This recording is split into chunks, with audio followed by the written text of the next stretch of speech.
Hi hello అండి, నమస్తే. ఎలా ఉన్నారు? Welcome back to my channel Vanaja creations. ఈరోజు వీడియోలో ఈజీగా వెజ్ పులావ్ ఎలా చేయాలో నేర్చేసుకుందామండి.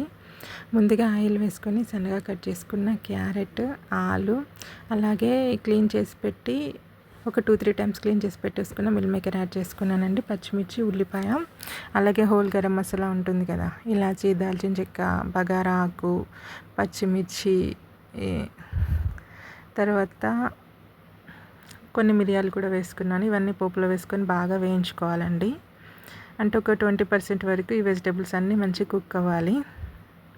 ఇంకా మీకు నచ్చినవి వేసుకోవచ్చు అండి. పచ్చి బఠానీ వేసుకోవచ్చు, బీన్స్ వేసుకోవచ్చు. నా దగ్గర ఉన్నాయి, నేను వేసాను. టమాటా కూడా వేసుకున్నాను నేనైతే. నెక్స్ట్ అవి కొంచెం మగ్గాక అల్లం వెల్లుల్లి పేస్ట్, పసుపు వేసాను. కొంచెం పెరుగు కూడా యాడ్ చేసి ఇప్పుడు మంచిగా కలుపుకోవాలండి.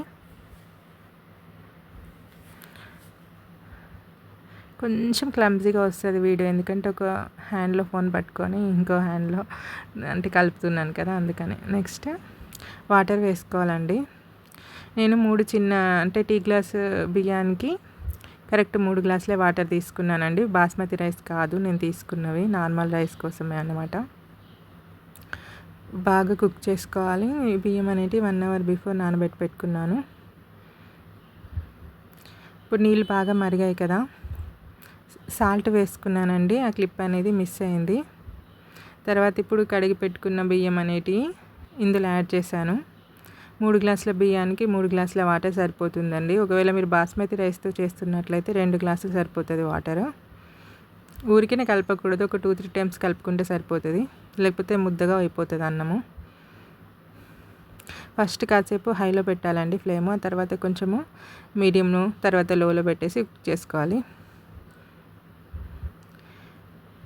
ఇంకా కుక్ అవ్వలేదు, ఇంకొక 10 మినిట్స్ పడుతుందండి టైము. వాటర్ మొత్తం ఇంకిపోయేలాగా కుక్ చేసుకోవాలి. మనకి చాలా పొడి పొడిగా వస్తుంది రైస్. నేనైతే ఎప్పుడు నార్మల్ రైసే వాడతానండి, అసలు బాస్మతి రైస్తో చేయను. 10 మినిట్స్ అయ్యాక స్టవ్ ఆఫ్ చేసుకొని సర్వ్ చేసుకోవడం అండి. చూడండి ఎంత పొడి పొడిగా వచ్చిందో రైస్ అనేది. చాలా అంటే చాలా టేస్టీగా ఉందండి. మీరు కూడా ఒకసారి ట్రై చేయండి. డీటెయిల్ రెసిపీ కావాలంటే మళ్ళీ ఒకసారి మొత్తం డీటెయిల్గా తీస్తాను. కొంచెం ఇవాళ ఆగం అయింది, సగం తీయడం అయింది అంతే. వీడియో నచ్చినట్లయితే కంపల్సరీగా ఒక లైక్ ఇవ్వండి.